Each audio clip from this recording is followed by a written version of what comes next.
가을의 끝자락, 낙엽이 바람에 흩날리는 마을 끝자락에 조용히 살아가는 여든이 넘은 노인이 있었다. 그의 이름은 한준호. 서울에서 정년퇴직 후 고향인 강원도 산자락에 자리 잡은 그는 요양원은 내 마지막 선택지여야 한다는 다짐 하나로 하루하루를 살아가고 있었다. 사람들은 때때로 묻곤 했다. 혼자 사는 게 무섭지 않으세요? 이 나이에 병이라도 나면 어쩌시려고요? 하지만 준호 씨는 그 질문들에 미소만 지을 뿐이었다. 그에게 있어 노년은 끝이 아닌 또 다른 시작이었다. 늙는 건 피할 수 없지만 어떻게 늙어갈지는 내가 정할 수 있어. 이른 아침 그는 직접 내린 커피 한 잔과 함께 뜰 앞에 나가 앉았다. 감나무 끝가지에 남은 붉은 홍시 하나가 바람에 살짝 흔들리는 풍경. 그는 이 고요한 시간이 가장 소중하다고 생각했다. 젊은 시절엔 이런 시간이 없었다. 일에 치이고 가족 부양에 바쁘고 자신은 늘 마지막이었다. 그러다 문득 어느 날 퇴직 후 찾아온 정적이 두려웠던 시기도 있었다. 하지만 그 침묵 속에서 그는 배웠다. 자신의 호흡을 듣고 자신의 마음을 돌아보는 법을. 그는 작은 노트 하나를 꺼내어 적었다. 요양원 없이도 행복하게 나이 들기 위한 첫 번째 원칙. 스스로 아침을 여는 힘. 아무리 늙어도 아침은 누군가가 아닌 자신이 열어야 한다는 생각. 늦잠에 취해 하루를 놓치기보다는 스스로 눈을 뜨고 햇살을 맞으며 내 삶의 시작을 정하는 그 순간이야말로 노년의 독립성과 존엄을 지켜주는 첫걸음이었다. 그날도 준호 씨는 정성껏 아침밥을 지었다. 잡곡밥과 된장국, 직접 기른 시금치 나물. 누가 보지 않아도, 누가 함께하지 않아도 자신을 위한 밥상을 차리는 그 시간은 그에게 있어 작은 의식이자 약속이었다. 식탁에 앉아 그는 조용히 중걸거를 넣었다. 준호야, 오늘도 잘 살아보자. 이 한마디가 그의 하루를 움직이게 하는 가장 큰 원동력이었다. 그리고 식사를 마친 후 그는 두 번째 원칙을 떠올렸다. 몸을 움직이면 마음이 따라온다. 잠깐의 스트레칭, 마당 청소, 장독대 점검. 작은 움직임 하나하나가 그의 삶을 더욱 살아있게 만들었다. 그는 스스로에게 말했다. 요양원에 가지 않아도 괜찮은 노후란 바로 이런 일상 속에 숨어 있지. 하늘을 올려다보자 새들이 저마다의 방향으로 날아가고 있었다. 그 모습이 마치 자신에게 말하는 듯했다. 늙는 것도 사는 것도 네 방향대로 가면 돼. 그날 저녁 그는 노트에 천천히 적어 내려갔다. 원칙 1. 스스로 하루를 연다. 원칙 2. 몸을 먼저 움직이면 마음도 따라온다.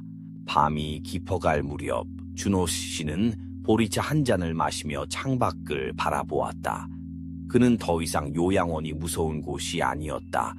다만 지금의 이 평온함을 조금 더 오래 지키고 싶을 뿐이었다. 며칠 뒤 한준호 씨는 마을 입구 작은 텃밭에 들렀다. 자신이 직접 가꾼 열무와 고추가 제법 잘 자라 있었다. 이른 아침 공기 속에서 흙을 만지는 그 순간 그는 세 번째 원칙을 떠올렸다. 흙을 가까이 하면 마음이 단단해진다. 젊은 시절엔 도시 아파트에서 사느라 흙을 밟을 일이 거의 없었다. 하지만 고향으로 돌아온 이후 그는 매일 흙과 대화했다. 씨앗을 뿌리고 물을 주고 김을 매는 그 단순한 일이 그의 심장을, 그의 손끝을 다시 살아 움직이게 했다. 이 열무는 김치 담가서 옆집에 나누어 줘야겠어. 혼잣말 속엔 이웃을 떠올리는 마음이 깃들어 있었다. 네 번째 원칙도 자연스럽게 따라왔다. 무언가를 나눌 수 있을 때 외로움은 물러난다.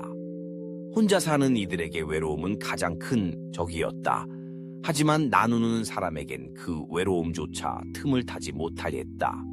김치 한 통, 고구마 한 바구니, 직접 구운 찰떡 몇 개. 그것들을 담아 옆집 할머니 문고리에 걸어두는 일은 그에게 살아있음 그 자체였다. 어느 날 오후 고등학생 손주가 찾아왔다. 할아버지, 친구들이 요양원에 부모님 모시려고 고민하더라고요. 준호 씨는 조용히 차를 내리며 말했다. 요양원이 나쁘다는 건 아니야. 하지만 거기서도 외롭고 불편한 사람은 많단다. 그럼 할아버지는 왜 그렇게 요양원을 안 가려고 해요? 누군가 날 돌봐주길 기다리는 삶이 아니라 내가 내 하루를 돌보는 삶이 더 살아있는 기분이거든. 손주는 말없이 고개를 끄덕였다. 그 순간 준호 씨는 5번째 원칙을 또렷이 적어 내려갔다. 의미 있는 하루는 누군가에게 의지하지 않아도 스스로 만들 수 있다. 그는 문득 아내가 떠오르며 속삭였다. 내가 이렇게 살 수 있는 건 당신이 나를 오래 혼자 두지 않았기 때문일지도 몰라. 그날 밤 그는 스스로 담근 열무김치를 조금 떠서 이웃집 할머니와 나눠 먹었다. 둘은 아무 말 없이 밥을 먹고 작은 웃음을 나누었다. 그 조용한 식탁엔 TV 소리도 뉴스도 핸드폰도 없었지만 마음의 따뜻함은 가득했다. 마지막으로 그는 그날 노트에 이렇게 적었다. 원칙 소, 흙을 가까이 하라. 원칙 4, 나누는 마음이 외로움을 이긴다. 원칙 5, 내 하루는 내가 만든다. 그리고 펜을 잠시 멈춘 뒤 그는 조용히 불을 끄고 창문을 열었다.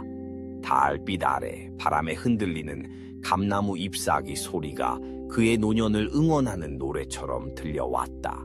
가을이 깊어지자 준호 씨는 아침마다 약간의 허리를 쥐고 일어나게 되었다. 허리 디스크로 한동안 고생했던 기억이 떠올랐다. 그는 스스로에게 말하듯 속삭였다. 몸이 보내는 신호를 무시하면 안 되지. 그날은 산책 대신 집 앞 평상에 앉아 햇볕을 등에 받으며 가만히 자신의 숨결을 들여다보았다. 그리고 6번째이자 마지막 원칙이 떠올랐다. 아픈 몸을 돌보는 것은 마음을 돌보는 것이다. 노년은 병과 가장 가까운 시간이다. 그러나 병이 삶을 망치는 것이 아니라 그 병을 어떻게 받아들이고 대하는지가 노년을 지혜롭고 존엄하게 만드는 것이었다. 며칠 후 마을 보건소에서 건강검진이 있었다. 혈압이 조금 높게 나왔다. 의사는 말했다. 요즘 식사는 어떠세요? 짜게 드시지는 않죠? 준호 씨는 웃으며 말했다. 된장국엔 된장을 줄이고 웃음은 늘렸죠. 그 말에 간호사는 웃으며 고개를 끄덕였다. 그가 아프지 않은 건 아니었다. 무릎도 아팠고 밤이면 종아리에 쥐가 나기도 했다. 하지만 그는 아픔과 함께 사는 법을 배워가고 있었다.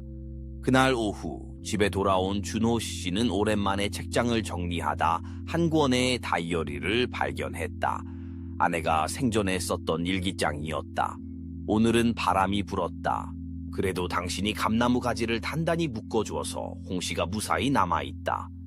그 짧은 문장을 읽으며 그는 조용히 눈을 감았다. 아내는 늘 말없이 조용히 삶의 구석구석을 지켜보는 사람이었다. 그는 다이어리 옆 페이지에 자신의 글을 더했다. 내 노후의 6번째 원칙, 병과 싸우지 말고 이해하라. 그리고 그 안에 있는 나의 마음을 돌보라. 그날 밤 그는 손주에게 전화를 걸었다.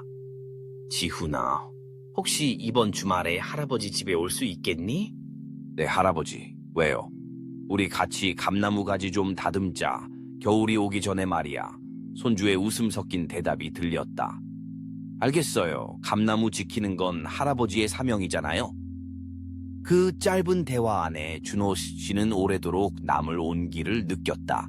이제 그는 노트 한쪽에 자신이 세운 6가지 원칙을 정리하기 시작했다. 그리고 마지막 줄에 이렇게 적었다. 요양원이 필요한 순간도 올지 모른다. 하지만 그 전까지 나는 내 삶을 직접 가꾸고 내 하루를 내 손으로 돌보고 싶다. 그의 손끝은 약간 떨렸지만 마음만큼은 어느 때보다도 분명하고 따뜻했다. 토요일 아침 햇살이 부드럽게 감나무 잎사귀 사이로 스며들었다. 한준호 씨는 마당을 정돈하고 작은 간식거리를 준비해 놓았다. 손주 지훈이가 온다는 생각에 마음이 설레고 오랜만에 바람도 따뜻하게 느껴졌다. 문이 열리고 지훈이의 환한 얼굴이 들어섰다. 할아버지, 나왔어요. 준호 씨는 미소 지으며 손을 흔들었다. 와, 줘서 고맙다.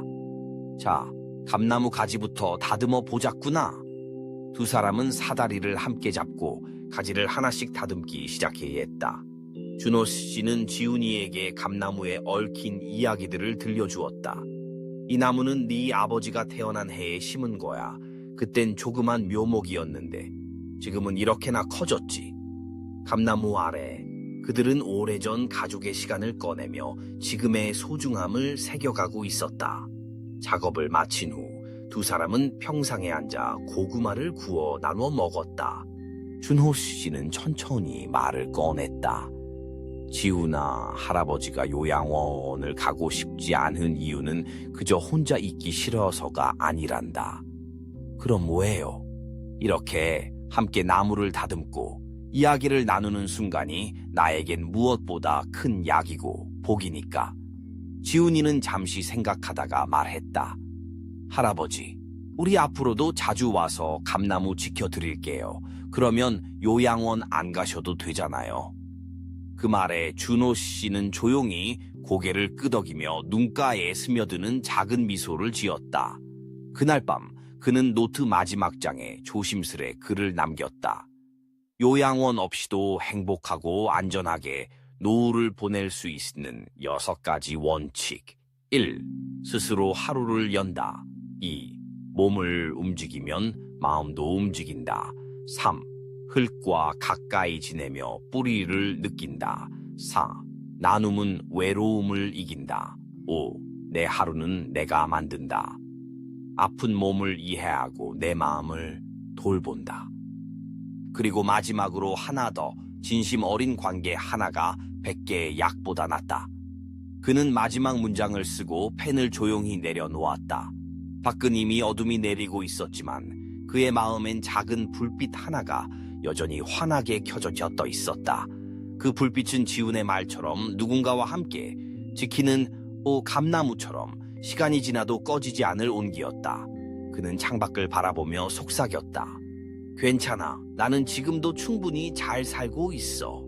그리고 그 말은 마치 오래전 아내가 남긴 다정한 손편지처럼 그의 하루를 포근히 감싸주었다. 지금 이 이야기를 끝까지 들어주신 당신 정말 고맙습니다. 이 짧지 않은 밤 이야기 속에서 당신도 혹시 지켜주고 싶은 감나무 한 그루, 소중히 간직한 하루의 따뜻함을 떠올리셨을까요? 노년의 삶은 때로 조용하고 느리고 때론 혼자서 걷는 것처럼 느껴질지라도 그 안에는 당신만이 쓸 수 있는 이야기와 당신만이 지켜낼 수 있는 하루가 조용히 빛나고 있습니다. 오늘 이 시간이 당신의 밤에 작은 위로가 되었기를, 그리고 내일도 부드럽게 시작되기를 바랍니다. 다음 이야기에서 다시 만나요. 평온한 밤 되세요. 감사합니다.